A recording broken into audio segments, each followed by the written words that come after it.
Hey gang, it's me, Dr. Steve, and it's really happening. Big Pharma is imploding. Just months after achieving record profits over $100 billion worth, the big pharma companies are now hemorrhaging revenue. Now let's start with Pfizer.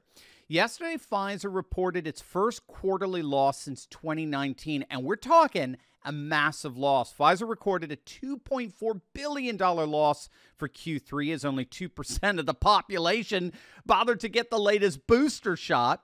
Shares for Pfizer are down nearly 40% for the year, and their total revenue for the third quarter was down 42% from Q3 of last year.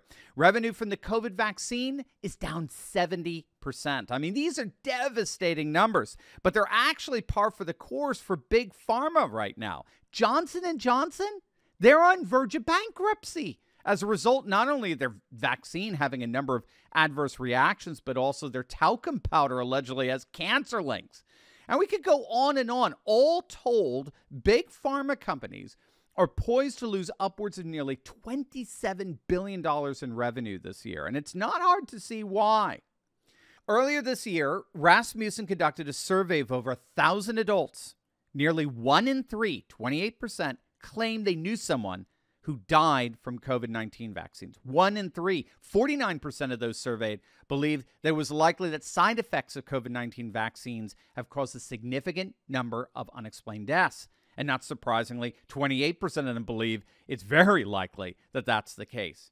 Now, these public perceptions are happening against the background of an increasing number of official and scholarly investigations into possible adverse reactions to the vaccine, such as the 2021 investigations by Japanese scientists in the causal relationship between vaccine usage and death. And interestingly, so-called vaccine hesitancy isn't limited to just the United States. Reuters is reporting that China has been having a huge problem with so-called anti-vaxxers, as the number of boosted citizens has dropped dramatically. While 90% of the Chinese population is reported to be vaccinated, the number that have chosen to get the boosters has dropped to about half of that. And again, the primary reason cited for not getting the booster is people increasingly don't trust the vaccines. And that distrust is but symptomatic of a far deeper distrust of people like Fauci and others who are at the heart of the disastrous lockdown policies and what many believe to be a blatant misinformation campaign peddled to the public. And now we've got yet another reason for precisely that kind of skepticism and doubt. You are not going to believe this. But first, gang, if you've seen how much UFC fighters love Donald Trump, have you ever wondered what they do to manage their pain? Well, you don't have to, because a fellow patriot and good friend of this channel is precisely the one who provides relief to that pain, and he's here to do exactly the same for you. We all know that as we age, aches and pains are normal, but you know, they don't have to be. And that's where the groundbreaking medical scientist Clint Winters comes in. Now, you've seen Clint on Fox, you've seen him on this channel. He's a world-renowned health expert who's unveiled a natural pain reliever that's taking the world by storm. It's called CB2. It's the 100% drug-free way to get full-body pain relief without dangerous meds, and it's the official pain reliever for the fighters in the UFC. And the best news is that CB2 has no documented side effects after years of private testing. It really is the future of pain relief. So whatever you do, make sure to click on that link below right now and check out Clint's amazingly informative report on how CB2 is changing lives, providing safe and powerful relief at a fraction of the cost of pain pills. Click on that link below right now. The Daily Mail has just published a bombshell report that a Fauci-run lab in Montana, a taxpayer-funded National Institute of Health lab, reportedly conducted experiments on coronaviruses just a year before the global outbreak. According to the report, the NIH infected 12 fruit bats with a SARS-like virus at a Montana lab back in 2018. And guess where the coronavirus that was used to infect the bats was shipped from? Guess where this lab in Montana got the virus to infect the bats from? Yes, the very same Wuhan laboratory where a number of scientists and investigators believe the pandemic originated. The 2018 experiment was carried out by the NIH's Rocky Mountain Laboratories in Montana, and it was a lab overseen by one Anthony Fauci, the former, now disgraced National Institute of Allergy and Infectious Diseases director. Now, this revelation is yet the latest in a series of revelations that have drastically undermined confidence and trust in our national health institutions.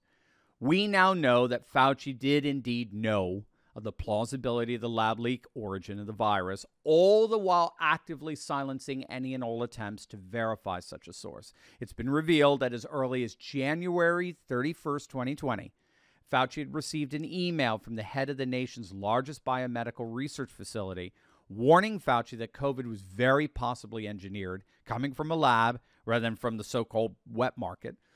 So the whole question of COVID's lab origin was front and center with Fauci and the NIH from the very beginning of the pandemic. But of course, given that the NIH funded gain-of-function research in Wuhan, there appears to have been a very deliberate effort to downplay the origins theory so as to cover up the funding. And we now know, based on internal emails that have been made available to the public, that Fauci actively sought to silence and discredit and shut down the so-called Barrington proposal, which was a declaration signed by a number of notable scientists in the States and in Britain calling for an end to the lockdowns. As we all know, Fauci and others deliberately implemented a national lockdown modeled after China's draconian response. He actually advocated it. And they did everything they could to disparage and dismiss the Barrington proposal as anti-science.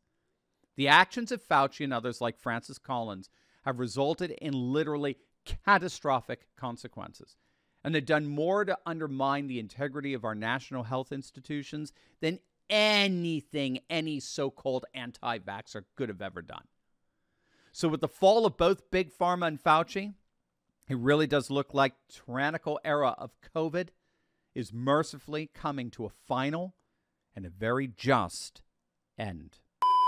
Are you ready to join the resistance? Because I'm leading a group of dedicated, courageous patriots who can lead a spearhead into the heart of the secular globalist establishment. We punished Bud Light and Target, driven CNN and the legacy media to near bankruptcy, forced BlackRock to backtrack on ESG, and now we're seeing our conservative-dominated Supreme Court ending affirmative action and protecting religious liberty. In my Insiders Club, I show you concrete steps to take locally and online that will only keep this mass uprising going until the battle is won. Don't wait. Click the link in my description below and join my Courageous Patriots Insiders Club today.